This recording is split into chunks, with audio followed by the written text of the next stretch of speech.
Hello, this is an activity where we're going to look at doing 1 million heartbeats, and where this came from. Recently at a school where the kids were outside having a bit of a run around and they could feel their hearts beating, and they thought, I wonder how fast it's beating. So we turned that into a bit of an inquiry.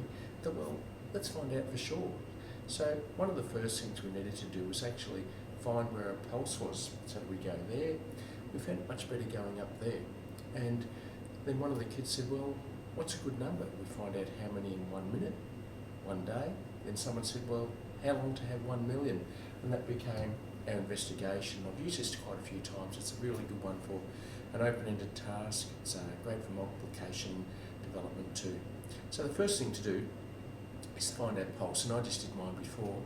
And rather than finding it out for a whole day, we started with, a better colour for you, we started with 15 seconds.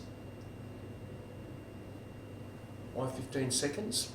Some of the kids didn't want to sit there for a whole minute, so they sat there for 15 seconds, and then we multiplied that by 4 to get 1 minute. The discussion had come up about heartbeat is usually measured per minute. So, having done this, I just did mine and I got 12. So I'll just rub that out.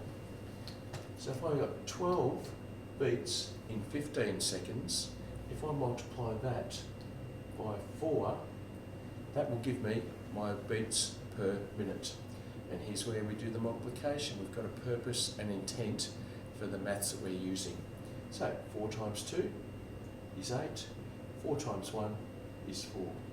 Now, this gets messy, which I really encourage. I often give the kids an A3 page and just scribble all your information down.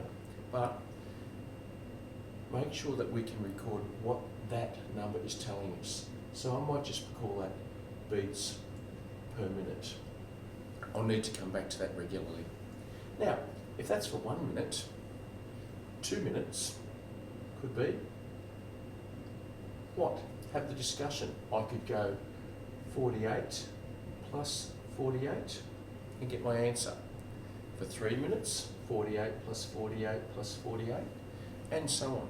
This leads to the discussion about what's more efficient, repeated addition, or if I go for 3 minutes, 48 times 3. And if I go through it, 3 times 8 is 24.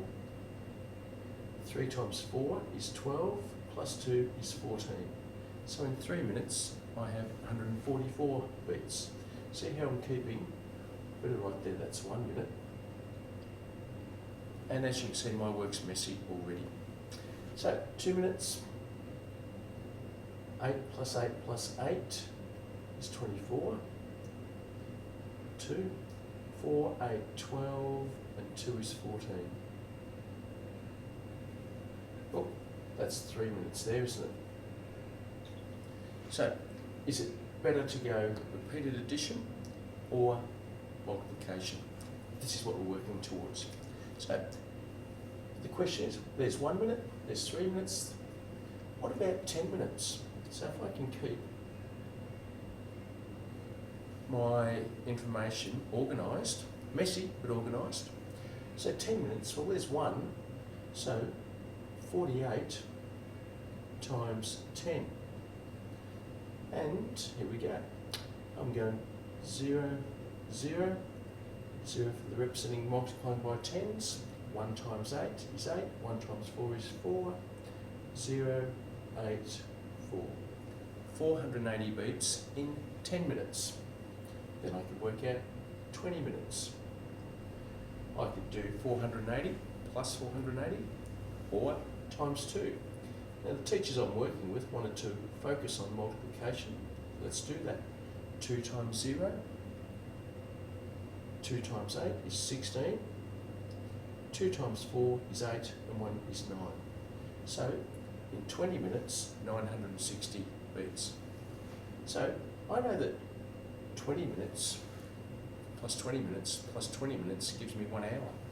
So 1 hour, what would that be? It would be 960 in 20 minutes plus another 960 plus another 960. 960 times 3. 3 times 0. 3 times 6 is 18. 3 9s are 27 and 1. 28. 2,880 beats in 1 hour. Now we're starting to build it up. Oh, by the way, I forgot to mention, it'd be a good thing to, at the start, get the kids to estimate. Okay, how long do you think it would take you to have 1 million? They're really unsure about this, so any estimation's good. They might go just 2 days, half a day. They might be extreme and go 6 weeks. This is a good investigation.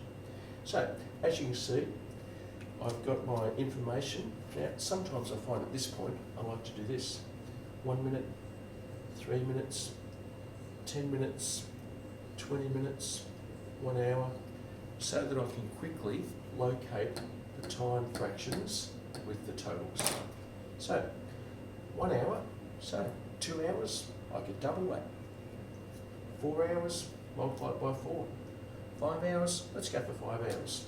So, 5 hours would be 2,880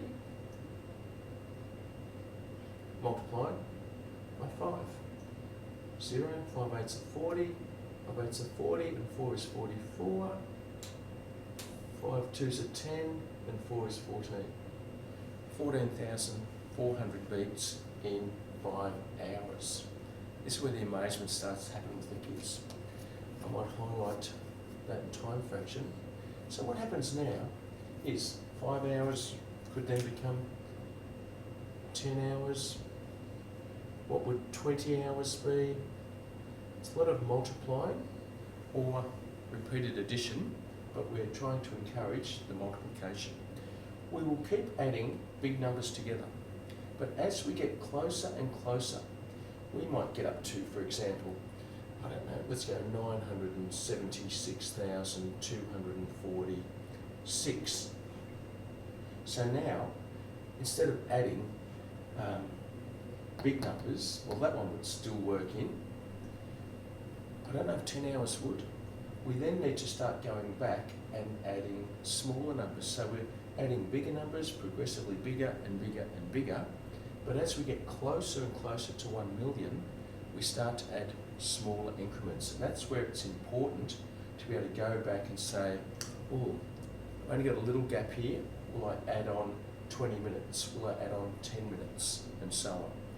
I've had children that have managed to get it down to the precise second. How many days, how many weeks, and so on.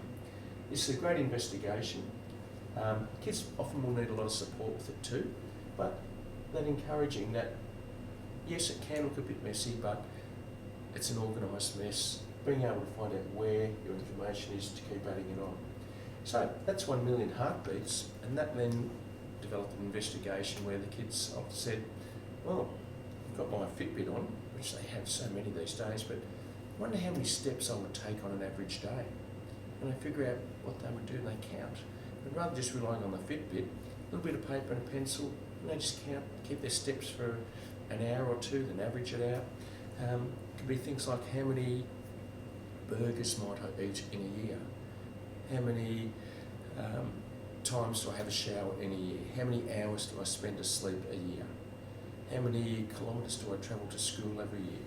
It's the same principle of finding smaller increments, multiplying them to get bigger increments, and working it out from there.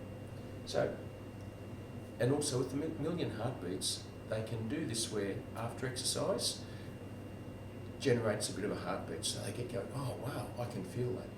And that works really well too. You might like to just measure it at rest and so on. And it's not a competition to see who's got the lowest, the most, the least, whatever.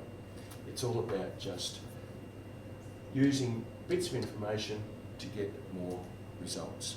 So I'd love to see how you go with this. Enjoy.